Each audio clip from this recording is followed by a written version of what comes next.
people coming up now. And we'll wait for that.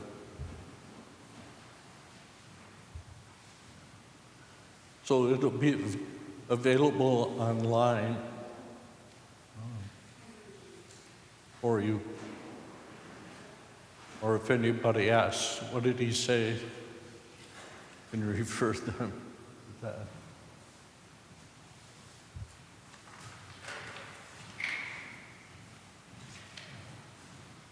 Hi there.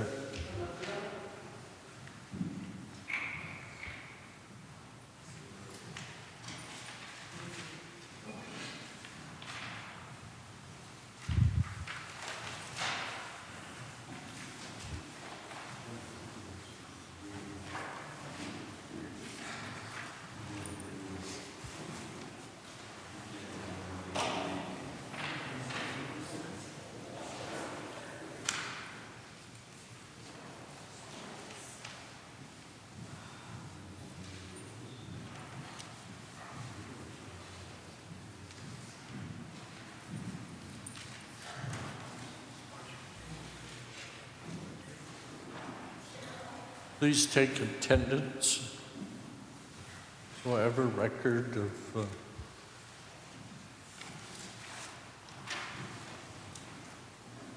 attendees.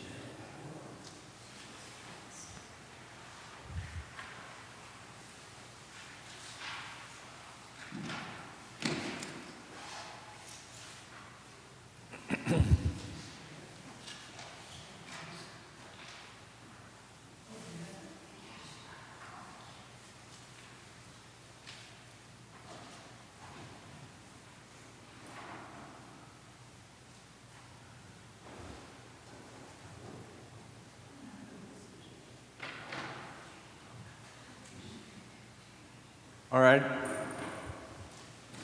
Last time we finished at verse 20 of chapter 2, and I did not reproduce that sheet, so it would be on last week's handout. Okay.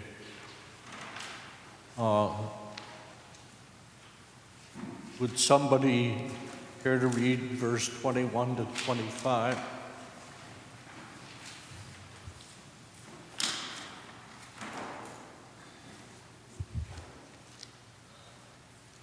Oh, go ahead, please.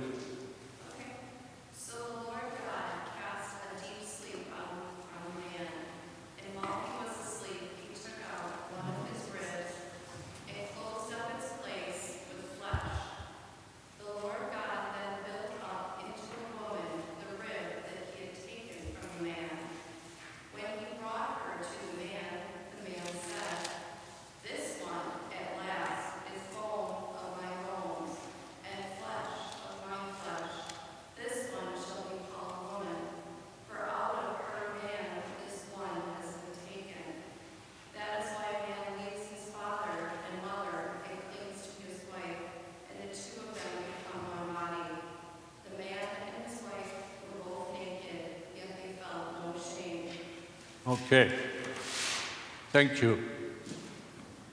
So while in the deep sleep, God takes a rib from the man, and like forming the man out of the dust, he builds up around it the woman. The woman is seen by the man as bone of my bone and flesh of my flesh. And he names her woman because of this. Now there's the verse in there, this is the reason that a man leaves his father and mother, clings to his wife, and they become one body. This is, come on in.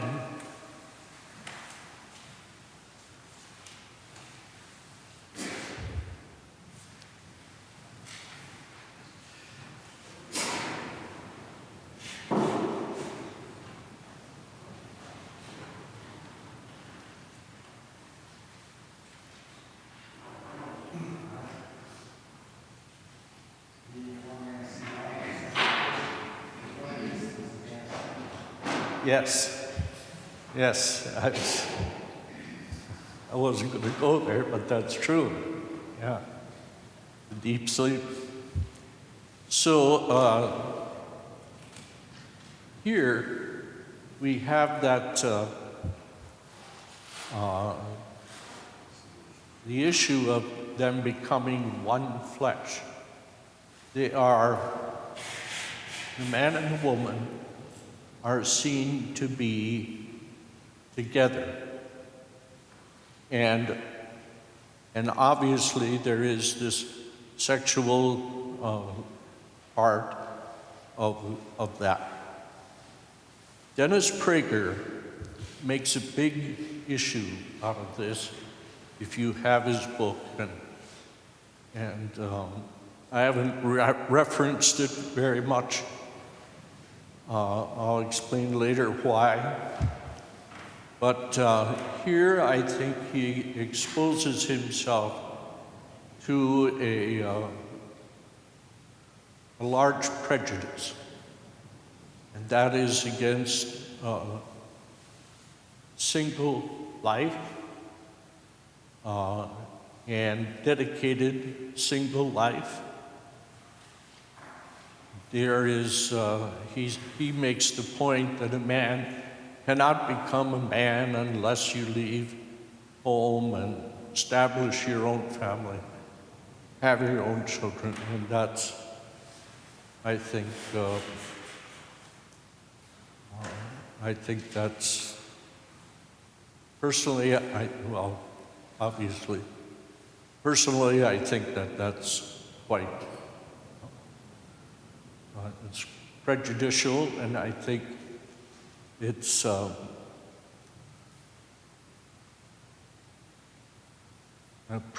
Dennis has an issue with his interpretation of these first 3 chapters. And that is, at one point, he's very literal, and the next point, he sees it as figurative, and yet we're in the same tradition. So we're now in the Yahwist tradition. So you should have the same outlook to each verse. And Prager, I think, selects and chooses his outlook there to suit his own sense of what society should be like and what the meaning of Genesis, chapters 2 and 3 especially, mean for that. Yes? I guess I was always led to believe that as a priest, you were the father of the congregation and you were allowing your children just because you didn't get birth or didn't have physical. I guess I was raised to believe that. Is that off the wall? Well, it certainly is a part of that tradition of the justification of celibacy. That's long and complicated history. We've only had the law of celibacy universally in the church for the last 1,000 years. So half of our history does not have that universal law. Okay. So you know, it's easy to make those kinds of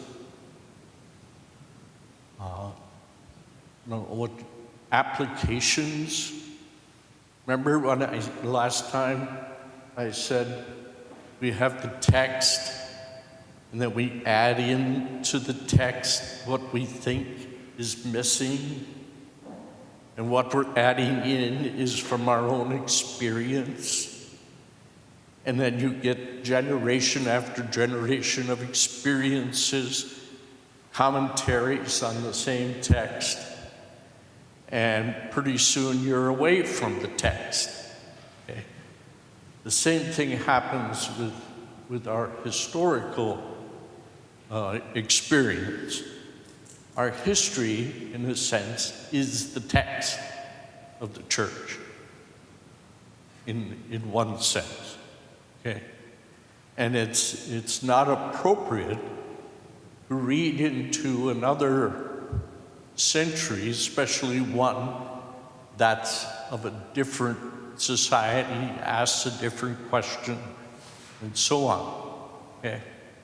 Karl Rahner, a theologian for the last half of the 20th century, made the point, he said, the church, or in his case there, a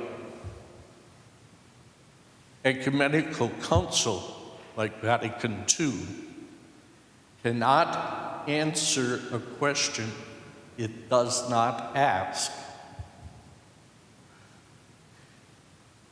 Now, think about that. That's an extremely insightful, I think, restraint on us. In other words, we go to the decrees of the Lateran Council, Vatican I, name them, okay? There's 20 of them now. So you can name them. And you can, like Trent, for instance. Each council had its own purpose, its own issues, and so on.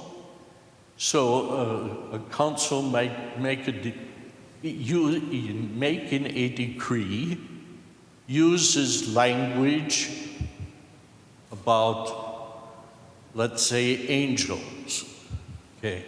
But the nuts and bolts of that particular decree is about something else. So something else does not carry on the issue of angels. Do you get what I'm saying? That the question that's asked is answered, period. And the language it uses and the symbolization it uses from Scripture and our own historical experience and so on does not carry the same weight as the intent and purpose of a decree. All right? So, in doing that, we need a set of, for Chuck here.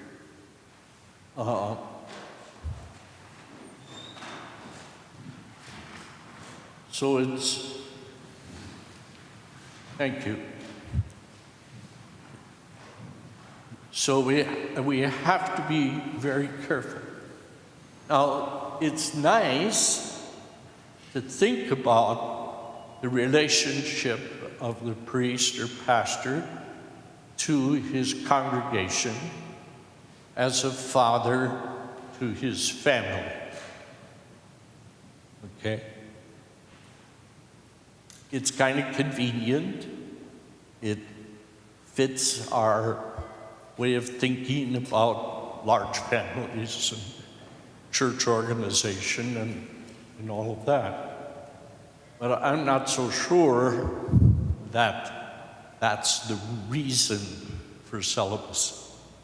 I think the reason was something different. I'm not prepared tonight to go into that because I'd have to research my history a little bit more carefully. But from what I remember, that's like meditation.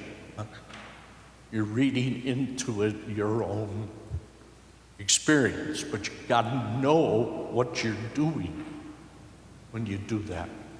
You just can't. add in and say, it must be this way because I think it's this way. Yes? Father, then, deducting that, would you say that each of the councils in their era and time all were divinely inspired to address the issues that they did at the time? No. They were not divinely inspired, okay, which is different from inspiration. The words of the decrees are human words using the language of the time. They are protected from error, which is different than inspiration. Okay?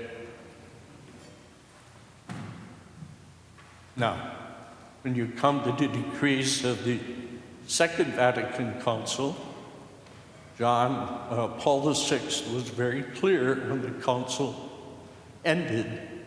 He said, none of these decrees are infallible. It's a pastoral council rather than a dogmatic council. And therefore, issues change, the world changes, the church changes, and our responses will differ over a period of time. None are infallible. None are infallible. That is correct.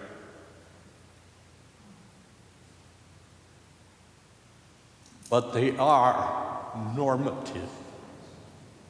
Namely, they do bind us in terms of our outlook and values and so on that we confront in the current age.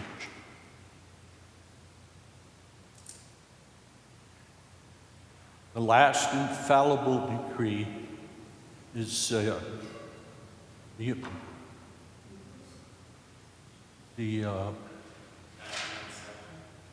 1954. I always forget if it's the Assumption or the Immaculate Conception. One of those two. 1954, 1952.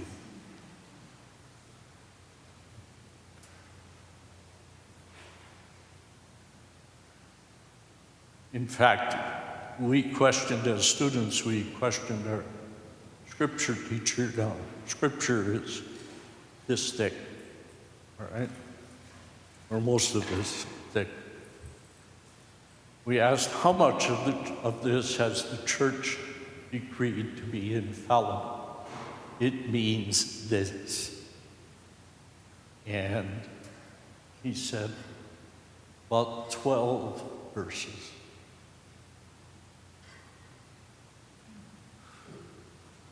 Okay, so, you got, now, quite frankly, he was, his outlook was research and critical historical method and so on. So, I would stretch it 12 passages, I would say.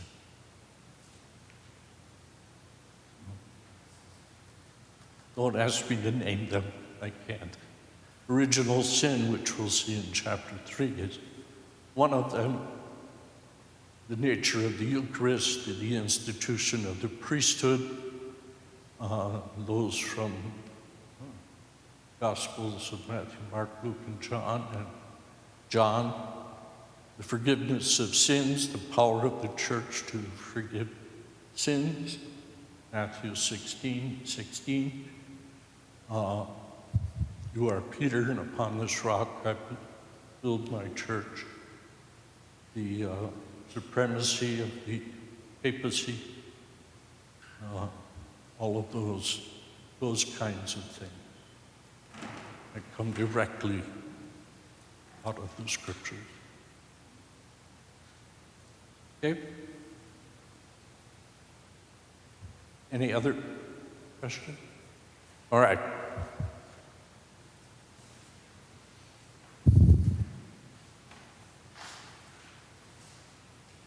Dennis Prager also makes a big issue of the nakedness. And his approach is, here's where I find it difficult. So he takes a sociological approach to the man seeing the woman as bone of my bone and flesh of my flesh and the consequences of that. But then, when it comes to the issue of nakedness, he goes to the animal world and says, we are the only creature that covers their sexual organs and clothes them. The rest of the animal world does not. And in that he's right. But my problem is his approach to the text. So he interprets the text from societies, from our current society, and he approaches the text from our studies of animals, completely omits the issue of evolution, and so on. So Prager has, I think, a lot of difficulties in this book.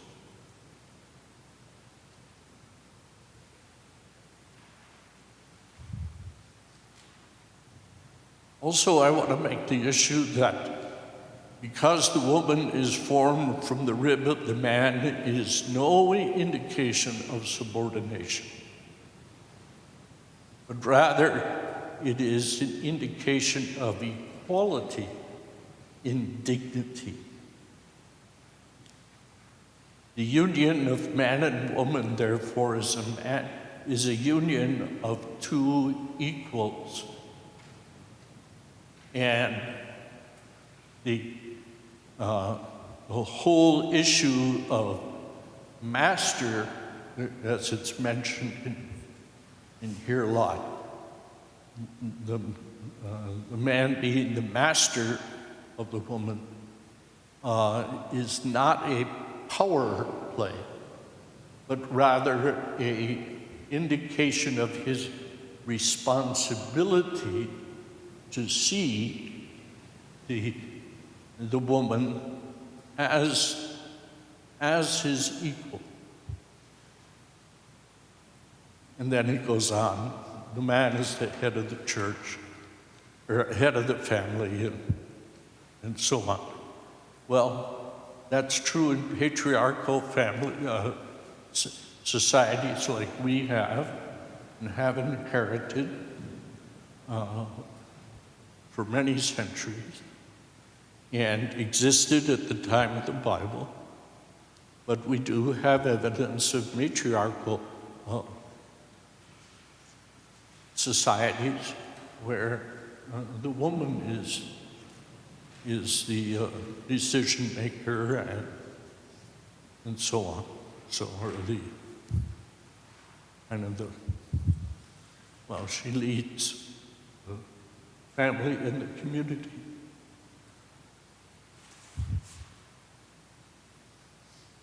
Okay, so please do not use these. And these passages, by the way, in here, have been misused. No doubt about it. They've been misused to justify abuse.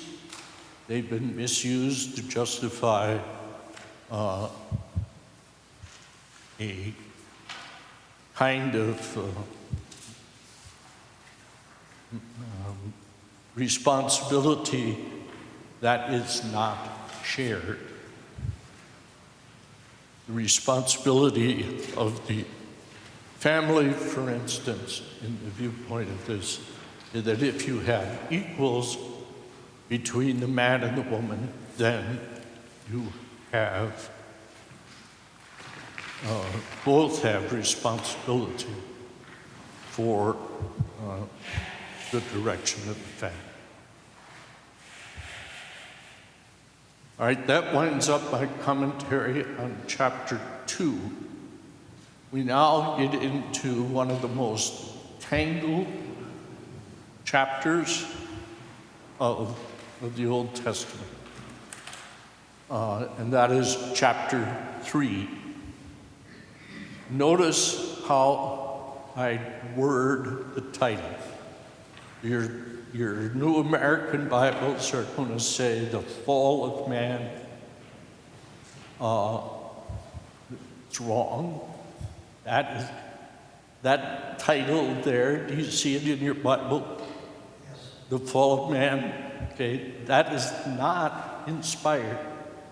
That's an editorial reading aid. All right?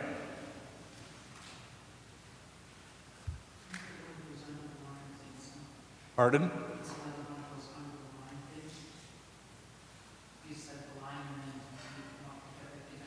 Yes, and this is a very traditional way of describing this chapter. I think, excuse me, in my hubris, if you will, I think that's the wrong thing, the wrong title. The title I think that I would put on it is the one I gave here.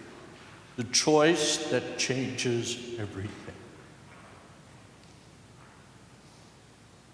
It's a choice that we're going to talk about. And what's the dynamic of that choice? And what does it mean there? So let's take verses 1 to 7. Who would like to read those, please? Go ahead. Now the serpent was the most cunning of all the animals that the Lord God had made. The serpent asked the woman, "Did God really tell you not to eat from any of the trees in the garden?" The woman answered the serpent, "We may eat of the fruit of the trees in the garden. It is only about the fruit of the tree in the middle of the garden that God said, 'You shall not eat it or even touch it, lest you die.'" But the serpent said to the woman, "You certainly will not die. No, God knows well that the moment you eat of it, your eyes will be opened and you will be like gods, who know what is good and what is bad." The woman saw that the tree was good for food, pleasing to the eyes and desirable for gaining wisdom. So she took some of its fruit and ate it. And she also gave some to her husband, who was with her, and he ate it. Then the eyes of both of them were opened, and they realized that they were naked. So they sewed fig leaves together and made loincloths for themselves. Okay. So the synopsis here, the serpent is the most cunning of animals. All right, this is not a comment on the kingdom of animals. Okay? It's a figure. The serpent is a figure of the enticement that he's going to offer the woman. It's put in here that way so that we understand that the enticement is an act of cunningness. It's an act of, well, it's like going into the casino and, you too can win $1 million, and the chances are you won't. Okay? You'll lose $1 million.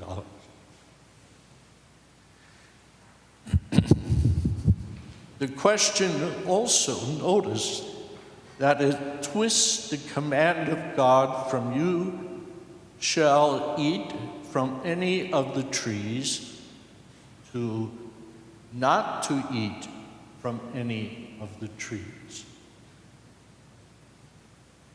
So that is the first twist that is made in terms of the Word of God. All right? The woman corrects him, answers correctly, but adds her own twist, which is not even touch it.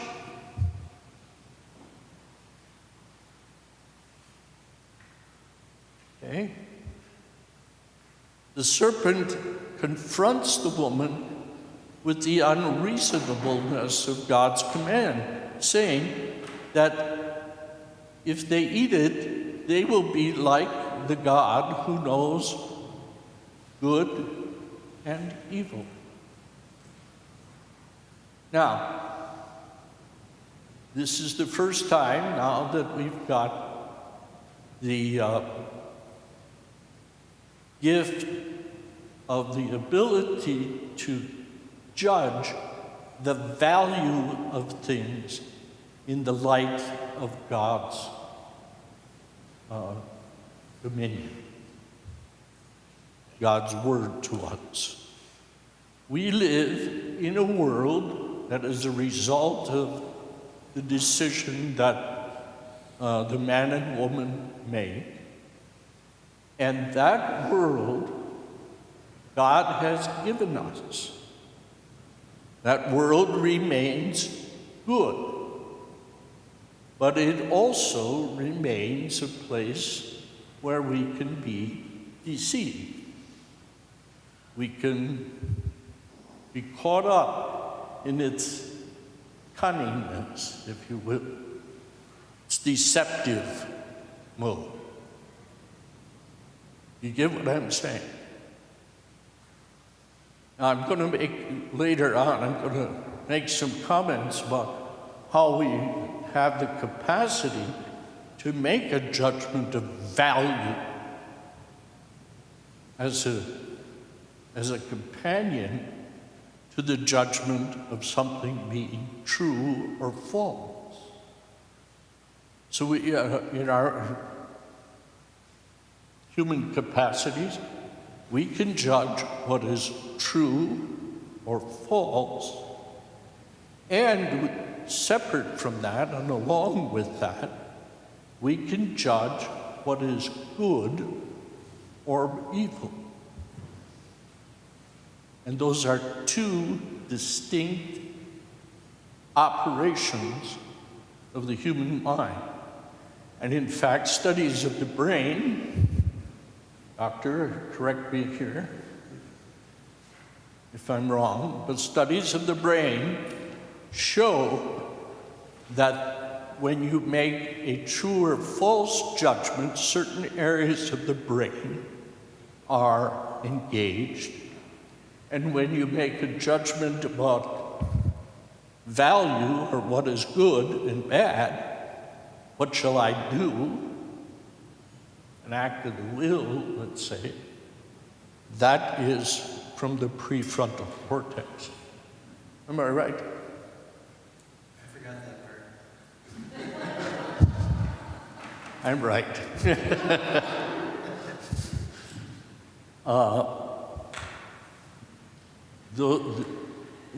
They do studies of the brain, and when the brain is engaged, those different parts heat up, show more activity in them. And they could show that, for instance, the knowledge of true and false is engaged first. And only by the age of about 23 to 25 is the judgment about good and bad truly developed. So the brain is developing just like your body develops through adolescence and into adulthood. The brain is developing at the same time. It comes to its maturity between the age of 23, 25, someplace in there.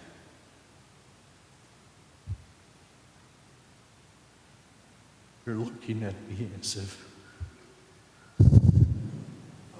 You either don't believe. Do you believe that or not? Studies have said that. Yeah. So. Pardon? It makes sense. Well, for instance, when do sons suddenly find out that their dad's got wives? About third year college. Huh? Oh, yeah, Dad, you were right about that. And Dad shakes his head and says, "Yeah, why didn't you listen to me earlier? You know? Oh, I didn't know. I didn't know. I'm supposed to listen, you know? So.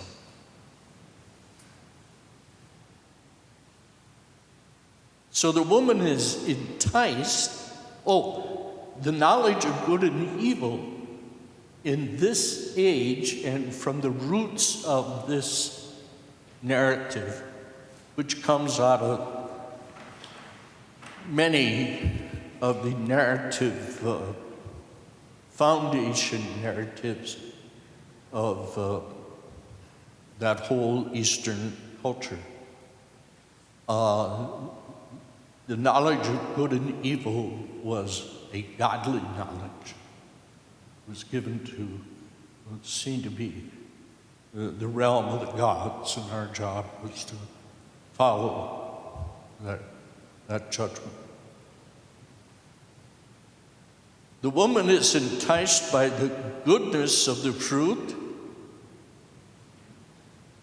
its pleasing sight, and the chance to acquire wisdom, or the knowledge of good and evil. Wisdom is, I think this is the first time this issue is brought up. Wisdom is seen in its maturity, seen to be able to make correct decisions in the light of complex situations. Okay. The woman takes it and eats, and then gives some to her husband, who eats with her. The text here seems to imply that he is right there by her side. Probably. Yeah. And he says nothing. Yes. So he's at fault. He's at fault just as much as the woman is. After they eat, they realize they are naked, and they sew fig leaves into loincloths for themselves. So my commentary on this is, here in the first thing, the serpent asks a question of the woman. This is an example of anthropomorphism of an animal. Remember, anthropomorphism is making something act as though it were human.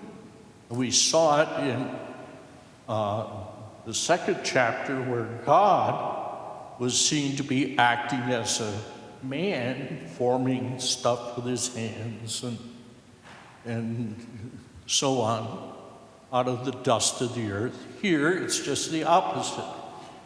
It's the anthropomorphism of an animal raised to the human action.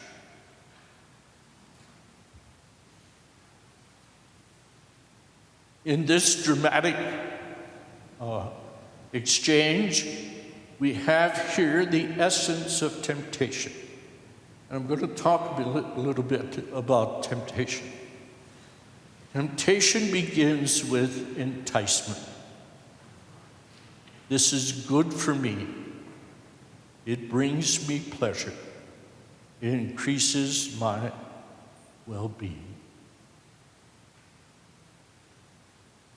But temptation is also a lie, both from the outside and from the inside.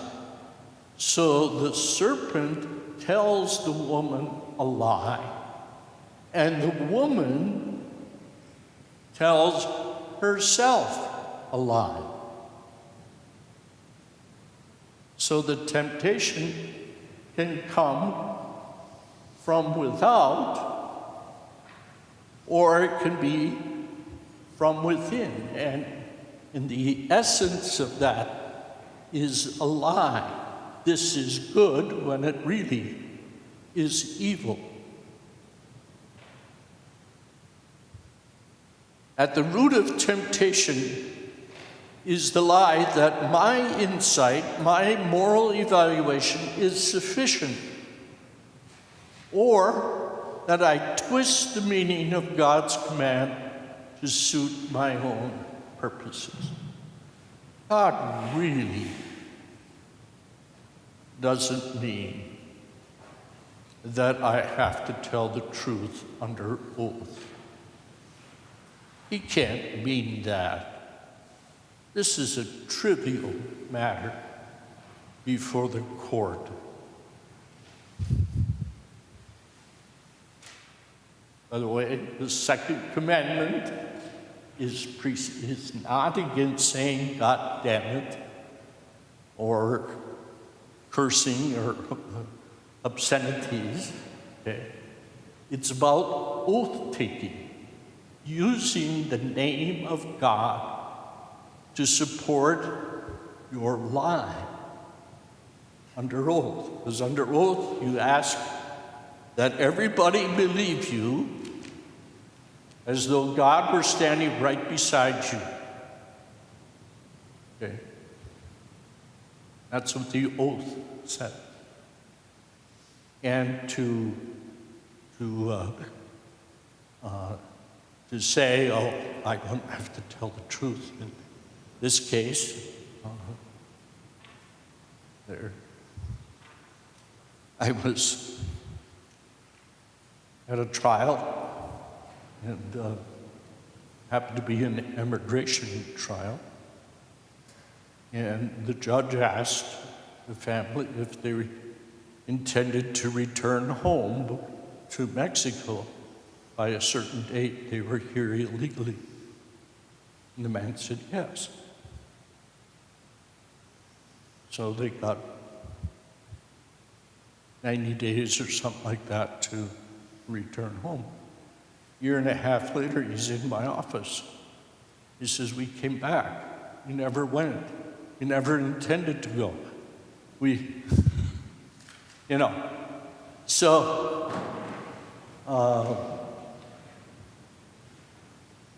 he's going to have to answer for that.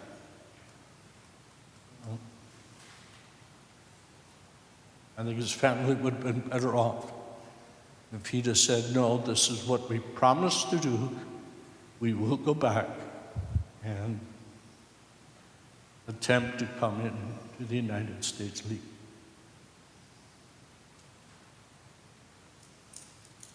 You get what I'm saying? There. So, the lie there. Sin is compounded when we invite others to join us. So the woman says, here, man, this is really good stuff. Eat it. Oh, okay. Despite the fact that he's right there, saw what was going on. Yeah, your false judgment must be true. Takes his own bite. Now, oftentimes here you will see in art and stuff, which is that this fruit is seen as an apple. Okay. It's not. If it is a fruit that would be intended here, it most likely would be a pomegranate. not an apple. Which means you have a cultural switch in understanding. Because who's commenting? People who grow apples and do not grow pomegranates. Okay? So if you go to Israel or Egypt, you gotta search, at least when I was there, search a long time to find apples for sale. But pomegranates, yes. Am I right, Gene? Right. Yeah. So Egypt and Israel is much closer in climate and all of that to the time of the writing here. But the interpretation is made by Northern Europeans who predominate the study and the artistry and all of that comes out of this thing. Okay? So if you asked a fifth grader to draw a picture of the forbidden fruit, most likely it would come out to be an apple, unless they've had this course. Huh?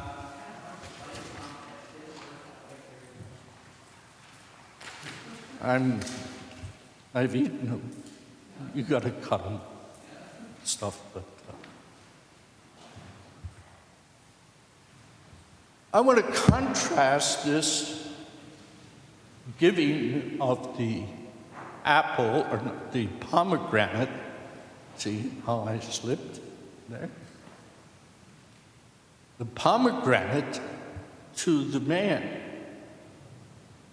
And contrast that to the giving of the body and blood of Christ to one of you. The first gift is a gift that brings destruction. The second gesture in Holy Communion is a lifting up, a strengthening, a bringing out of the condition there. So there are the gestures of communion, the 5 gestures of communion, you know them? Take, bless, break, give, receive.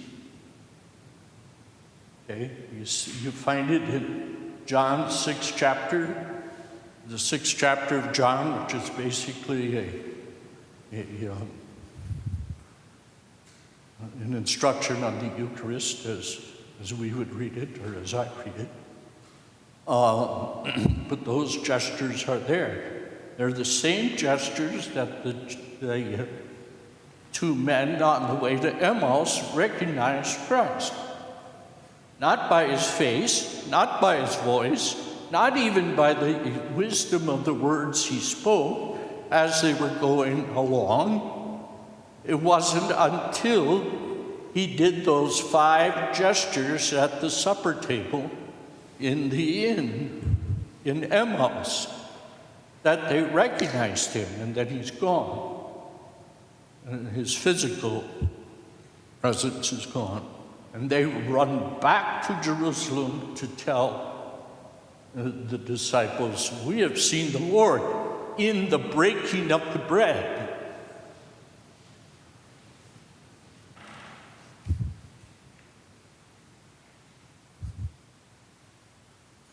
Did I mention that the author of Divine Voice, when we talked about that, says that none of the Gospels give any physical description of Jesus.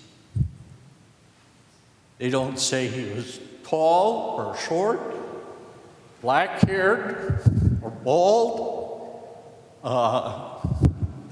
bearded. They don't say anything about that. What they say is what he said, his voice, not his appearance.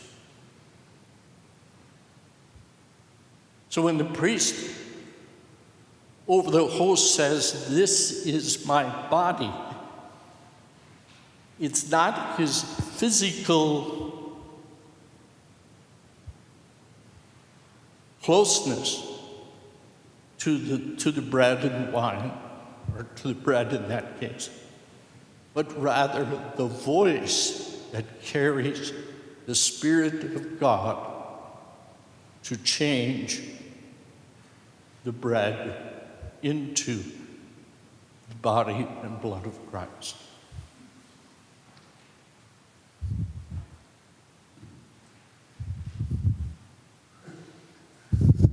Are you? Huh? Well, are we too far? Keep going. But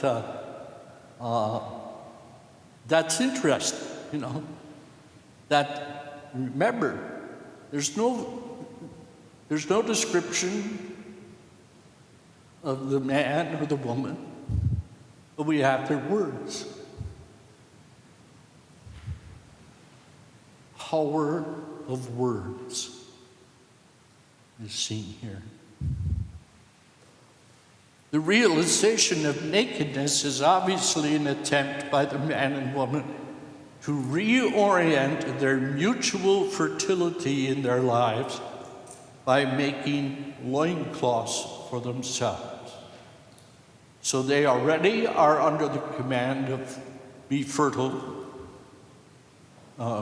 fill the earth, but here now that is reoriented because of their sense of shame and their covering of their genitalia. Okay, any questions on this section?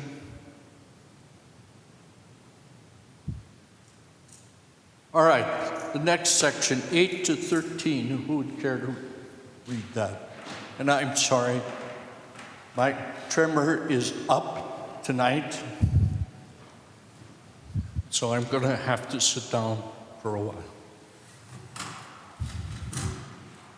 My legs, my tremor starts with my hands, goes to my head, ends up in my legs. My legs are just like this. So your understanding is begged. Okay. Who would like to read verses 8 to 13? Let's all not clamor at once. All right, go ahead. Thank you, Sue. When they heard the sound of the Lord God moving about in the garden at this breezy time of the day, the man and his wife hid themselves from the Lord God among the trees of the garden. The Lord God then called to the man and asked him, "Where are you?" He answered, "I heard you in the garden, but I was afraid because I was naked, so I hid myself." Then he asked, "Who told you that you were naked? You have eaten then from the tree of which I have forbidden you to eat." The man replied, "The woman whom you put here with me, she gave me fruit from the tree, and so I ate it." The Lord God then asked the woman, "Why did you do such a thing?" The woman answered, "The serpent tricked me into it, so I ate it." Yep. Okay. Here's what we got going here, the way I see it. The man and his wife hide themselves in the trees when they hear God moving in the garden. Now it says in the breezy time of day, in that climate, that's in the evening. A breeze comes off the ocean, Mediterranean Ocean, or whatever body is there, body of water is there, and cools things down. And they did that because they were naked. Then they answered God's call, "Where are you?" And the man said that he was afraid because he was naked. This is the first appearance that we have in Scripture of the fear of the Lord. Remember that from your confirmation? One of the gifts of the Holy Spirit is fear of the Lord. Well, we try and modify that, but here it's quite clear. The fear comes from their realization that they have disobeyed the command.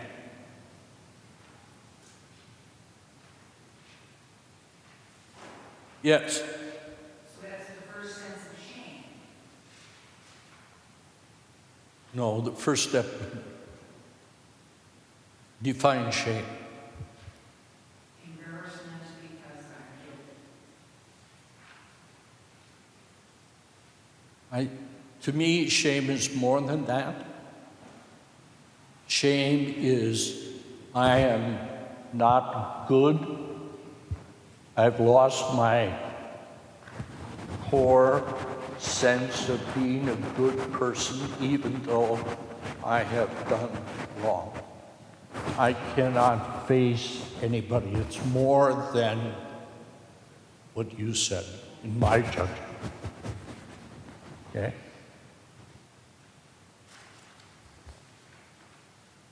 Yes. Oh, you were straightening your glasses, okay.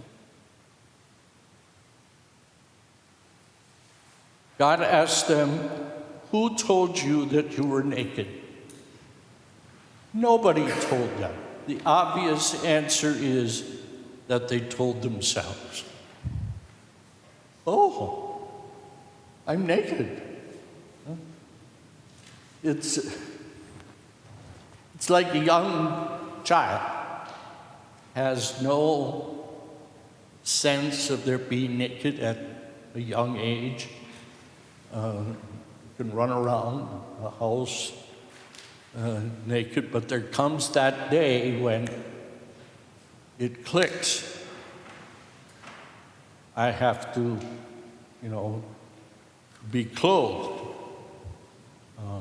There. Am I right? Those of you who raise children? Yes. So you get that,